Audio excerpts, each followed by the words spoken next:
안녕하세요. 책 읽는 그리스도인입니다. 오늘 소개해드릴 책은 안정해 작가의 비혼주의 마리아입니다. 이 책은 일전에 소개해드렸던 김민석 작가의 교회를 부탁해와 마찬가지로 에글툰에서 연재된 웹툰이에요. 제목이 좀 도발적이죠? 요즘처럼 출산율이 뚝뚝 떨어지는 시대 비혼주의자. 근데 이 책은 비혼주의를 주장하는 책은 아니에요.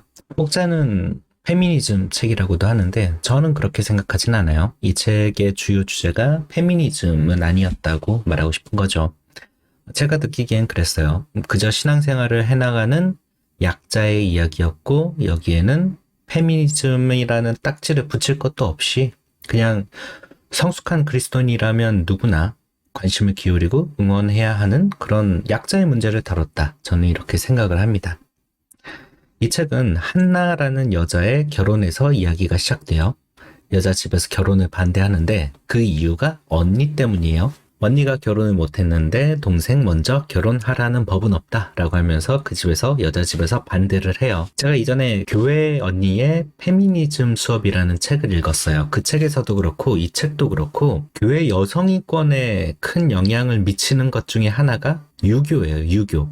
기독교를 얘기하는데 왜 유교가 나오겠냐 싶겠지만 그 언니가 결혼을 못했는데 동생 먼저 결혼하라는 법은 없다는 식의 이야기는 유교 전통이죠. 이것만이 아니라 기독교 가정끼리 결혼하더라도 유교 전통을 따라야 하는 사례가 아직 많이 남아있어요.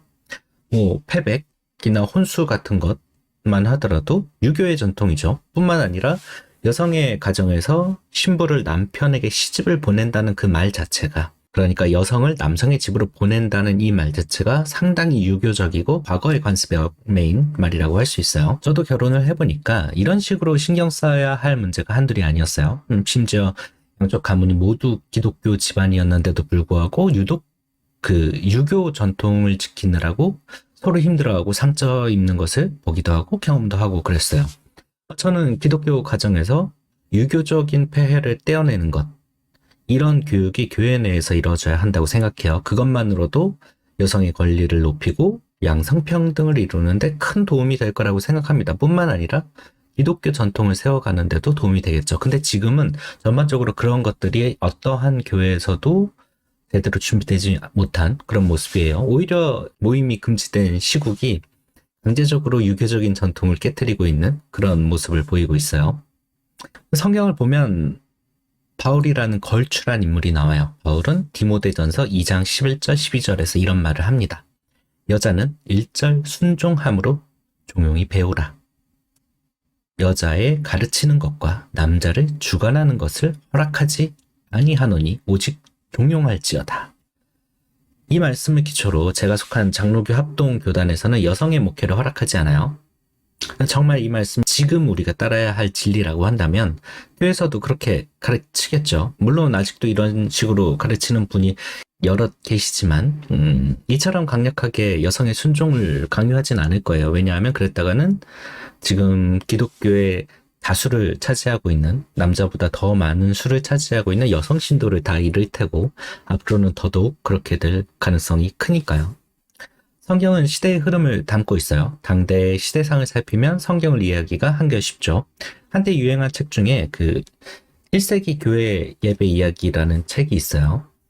아주 얇은 책이죠. 이 책은 초대교회의 모습을 세세히 그린 소설책인데 짧고 재밌어요. 이 책을 보면 당시의 예배 모습을 알 수 있고 지금의 예배와 어떻게 다른지 이런 것들을 파악할 수 있어요. 이 책에서 보면 브리스길라와 아굴라 부부의 교육 수준이 상당하고 아내 브리스길라가 대화에 자유롭게 참여하고 그것이 교육으로 이루어지는 그런 모습을 볼 수가 있어요.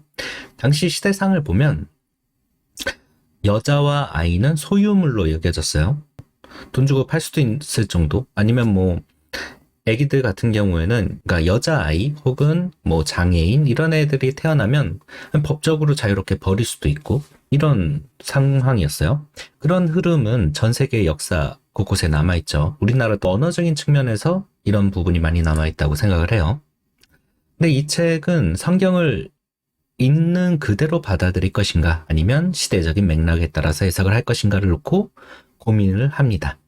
물론 전자 그러니까 성경을 문자 그대로 해석해서 완전히 받아들이는 건 불가능해요. 왜냐?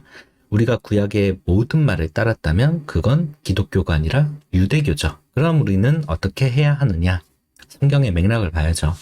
이 책에 등장한 한 인물은 바울의 말을 당시 고린도 교회와 에베소 교회의 특수한 상황에 맞춰서 전한 교훈이라고 해석을 해요. 그리고 그 말을 들은 마리아라는 인물은, 그러니까 주인공의 언니는 그게 오늘을 살아가는 여성 그리스도인들에게 무슨 의미냐? 라면서 따져 묻기도 하죠. 교회에서 남성의 권위를 강화하는 시도는 창세기를 인용하는 것에서 시작해요. 창세기 3장 16절에 또 여자에게 이르시되 내가 내게 잉태하는 고통을 크게 더하리니 내가 수고하고 자식을 낳을 것이며 너는 남편을 사모하고 남편은 너를 다스릴 것이니라 하시고, 이런 이유로 남편은 여성을, 아내를 다스려야 한다라고 얘기하죠. 이 말씀만 보면 남편이 여자를 다스려야 할 것처럼 여겨져요. 근데 이 말씀은 인간이 선악과를 따먹음으로 말미암아 생긴 저주라는 거죠. 즉 이전에는 그렇지 않다는 거예요. 달리 생각하면 아직 오지 않은 하늘나라를 꿈꾸고 이미 와 있는 하늘나라를 누리는 그리스도인에게 이것은 추구할 가치가 아니라 우리에게 가해진 저주라는 거죠. 하나님이 내린 저주를 어떻게 풀어? 라고 생각하고 그거 그냥 받아들여야지 한다면 아마도 그 삶은 천국에서의 삶을 담지는 않았을 것 같다라고 생각을 해요. 이 책에서 등장하는 핵심적인 갈등은 목사의 그루밍 성범죄입니다. 전도사가 그루밍 성범죄를 저지르고 이를 덮고 목사가 되어서도 반복적인 범죄를 저지르면서 아이러니하게도 그 목사는 TV에 출연해가지고 청소년 상담 전문가로 활동하기도 해요. 그런데 실제로 2년 전쯤에 이런 일이 일어났어요. 그때 한창 언론에서 떠들썩했었는데 또 묻히긴 했죠. 그런데 제가 이 책을 읽으면서 가장 열받았던 부분 중에 하나가 뭐냐면, 결혼할 상대가 있는 전도사가 성도와 성관계를 맺은 다음에 그 여자에게 보낸 메시지가 있어요. 그게 뭐냐면, 네 안에 음란의 영이 있는 것 같다. 어제의 넘어짐에 대해선 전도사님부터 회개할 테니 너도 기도해라. 뭐 이딴 식으로 문자를 보내요. 많은 그리스도인들이 착각하는 것 중에 하나가 자신이 죄를 짓고 그걸 음란의 영이나 악한 영의 책임으로 돌리려고 합니다. 아주 간단하거든요. 내가 죄 안 짓고 이건 다 악한 영 때문이라고 하면 마음이 아주 편해지거든요. 근데 성경에 등장한 악한 영은 심지어 아담과 하와를 꼬드긴 애들도 인간을 유혹할 뿐이지 죄를 짓는 건 인간 자신이라고요. 죄를 지었으면 지가 회개해야지 왜 악한 영을 핑계를 대냐고요. 이런 거는 목회자고 뭐고 간에 성경을 잘못 읽은 거죠. 그런데 이런 논리를 탑재하고 있는 사람이 교회 내에 많아요. 그리고 이런 논리를 탑재한 목회자도 많아요. 이거는 뭐 그냥 성경을 읽고 처음부터 그런 생각을 갖고 있었다기보다는 죄를 범한 다음에 자신을 두둔하기 위해서 이런 논리를 탑재해버리는 거죠. 죄를 지어도 괜찮다고 여기는 거예요. 난 착하게 살려고 발버둥 쳤는데 악한 영 때문에 죄를 지은 거니까 인간은 어쩔 수 없다라고 논리를 펴는 겁니다. 그런 거 없어요. 성경에는 그런 개수작을 허용하지 않습니다.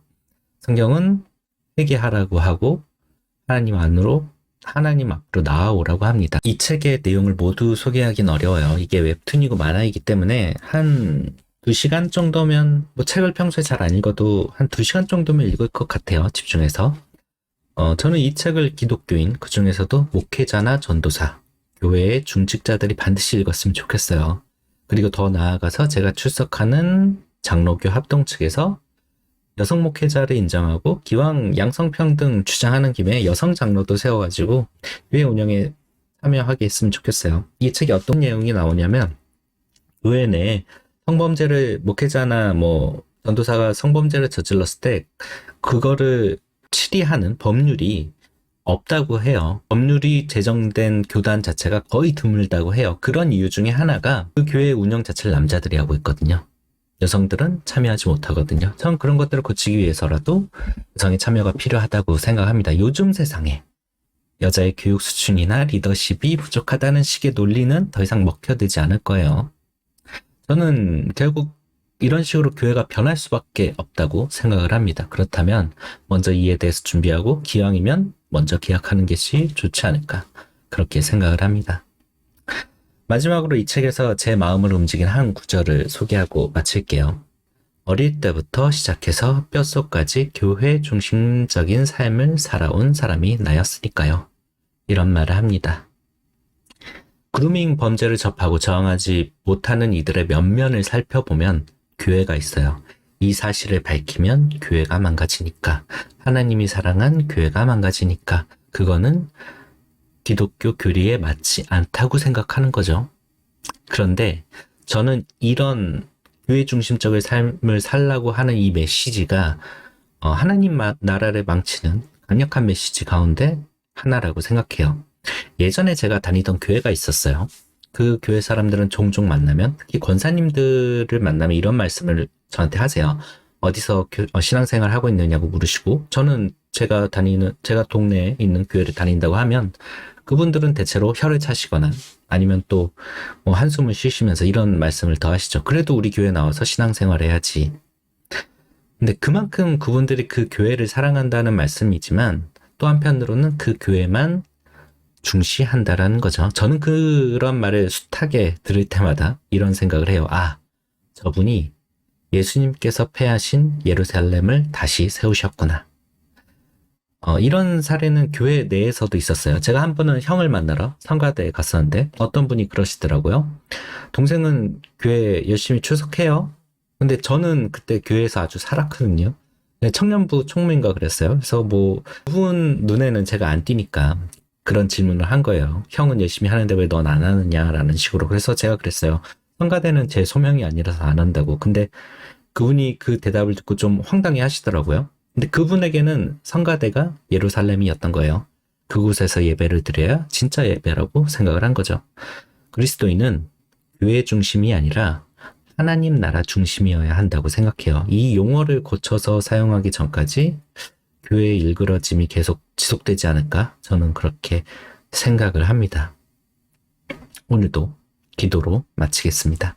사랑의 하나님, 상처받은 사람들이 넘쳐나는 세상입니다. 그들을 외면하고 나 하나 잘 살면 그것만으로 복되다 생각하는 요즘입니다. 그럴 때일수록 어렵고 힘든 자들을 돌아볼 수 있는 믿음을 허락하시며 우리의 잘못된 관념을 뜯어고쳐주세요. 우리가 뭔가를 자꾸만 붙들려 합니다. 낮아져야 높아진다는 말씀을 망각한 채 높은 자리에만 서려고 합니다.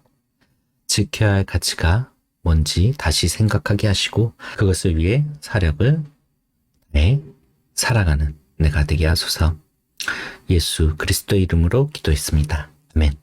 감사합니다.